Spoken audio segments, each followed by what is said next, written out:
നമസ്കാരം. ലാൽസിൻ്റെ മറ്റൊരു വീഡിയോയിലേക്ക് എല്ലാവർക്കും സ്വാഗതം.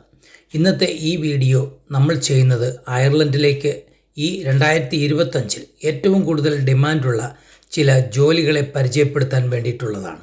അത് നോൺ EU ആയിട്ടുള്ള നമ്മുടെ ഇന്ത്യയിൽ നിന്നടക്കം ഇവിടെ വന്ന് ജോലി ചെയ്യാൻ ആഗ്രഹിക്കുന്ന ധാരാളം ആളുകളുണ്ട്. അവർക്ക് വേണ്ടിയിട്ടുള്ളതാണ് ഇന്നത്തെ വീഡിയോ. പലരും നമ്മളോട് ചോദിക്കുന്നുണ്ട്, പഠിക്കാനായിട്ട് വന്ന് ഇവിടെ ഒരു ജോലി കണ്ടുപിടിക്കുന്നതാണോ നല്ലത്, അതോ ഒരു ജോലിക്കായിട്ട് ഇങ്ങോട്ടേക്ക് വരുന്നതാണോ നല്ലത് എന്നൊക്കെ. നമ്മൾ പറയുന്ന ചില മറുപടിയും ഇങ്ങനെയാണ്: നിങ്ങളുടെ കയ്യിൽ ഒരുപാട് പൈസ ഉണ്ടെങ്കിൽ നിങ്ങൾക്ക് ഇവിടെ വന്ന് പഠിച്ച് ഒരു ജോലിയൊക്കെ കണ്ടുപിടിക്കാൻ പറ്റും. അങ്ങനെ കിട്ടണമെങ്കിൽ തന്നെ അത് നിങ്ങൾ എടുക്കുന്ന കോഴ്സ് എന്താണ്, നിങ്ങൾ നാട്ടിൽ ചെയ്തുകൊണ്ടിരുന്ന ജോലി, ഇതൊക്കെ നോക്കിയിട്ടായിരിക്കും ഇവിടെ നല്ല ജോലി കിട്ടുക എന്ന് പറയുന്നത്.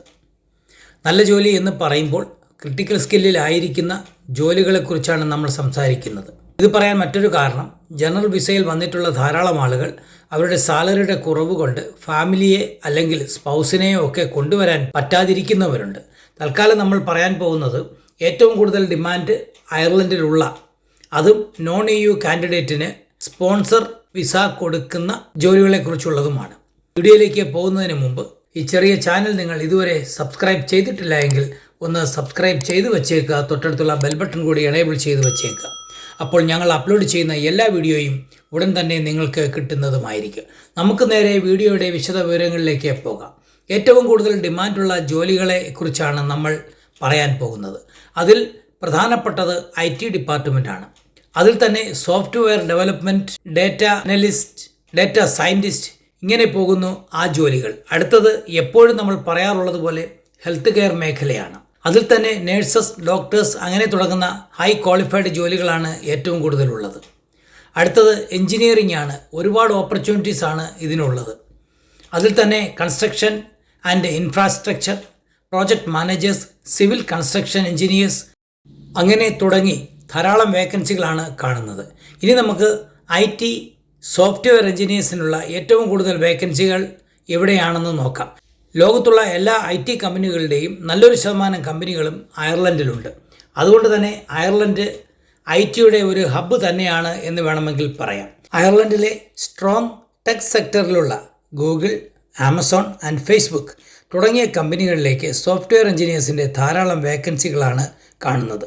അതുപോലെ തന്നെ മറ്റു ചില കമ്പനികളിൽ വേണ്ടുന്ന ഡിമാൻഡഡ് ആയിട്ടുള്ള ജോലികളാണ് software analysis and web development, maintenance, exiting system. അതുപോലെ തന്നെ ഇതേ ഡിപ്പാർട്ട്മെൻറ്റിൽ ആവശ്യമുള്ള മറ്റു ചില ജോലികളാണ് സൈബർ സെക്യൂരിറ്റി. അതിൽ തന്നെ വിവിധ കാറ്റഗറികളായിട്ട് ധാരാളം വേക്കൻസികൾ കാണുന്നുണ്ട്. അടുത്തത് കൺസ്ട്രക്ഷൻ ഫീൽഡിലുള്ള പ്രധാന ജോലികൾ എന്തൊക്കെയാണെന്ന് നോക്കാം. Building, construction, project managers, experience ആയിട്ടുള്ള പ്രോജക്റ്റ് മാനേജേഴ്സിനെയാണ് ഇവിടെ ആവശ്യമായിട്ടുള്ളത്. അതുപോലെ civil construction engineers, planning, designing and overseeing construction പ്രോജക്റ്റുകളാണ്. അതുപോലെ തന്നെ കൺസ്ട്രക്ഷൻ സൈറ്റ് മാനേജേഴ്സിനെയും ആവശ്യമുണ്ട്. വെബ്സൈറ്റിൽ കയറി സെർച്ച് ചെയ്ത് കഴിഞ്ഞാൽ ഇനിയും ധാരാളം വേക്കൻസികൾ കാണാൻ കഴിയും. ഇങ്ങനെ നോക്കുമ്പോൾ നിങ്ങൾ വിസ സ്പോൺസർഷിപ്പ് ജോബുകളാണ് കൂടുതലും സെർച്ച് ചെയ്ത് നോക്കേണ്ടുന്നത്. ഇനി ഡിപ്പെൻഡൻറ്റ് വിസയോ അല്ലെങ്കിൽ സ്റ്റുഡൻസ് വിസയിലോ ഒക്കെ അയർലൻഡിൽ എത്തിയവരാണെങ്കിൽ അവരെ നിങ്ങൾക്ക് ഡയറക്റ്റ് അപ്രോച്ച് ചെയ്യാൻ കഴിയുന്നതുമാണ്. അടുത്തത് ഹെൽത്ത് കെയർ ഫീൽഡിലാണ്. സത്യം പറഞ്ഞാൽ ഏറ്റവും കൂടുതൽ ജോലിക്കാരെ വേണ്ടുന്ന ഫീൽഡും ഹെൽത്ത് കെയർ ഫീൽഡ് തന്നെയാണ്. ഹെൽത്ത് കെയർ അസിസ്റ്റൻസ് മുതൽ നേഴ്സ്, ഡോക്ടേഴ്സ് തുടങ്ങി എല്ലാ മേഖലകളിലും ഇവിടെ ധാരാളം ഓപ്പർച്യൂണിറ്റീസാണ് ഉള്ളത്.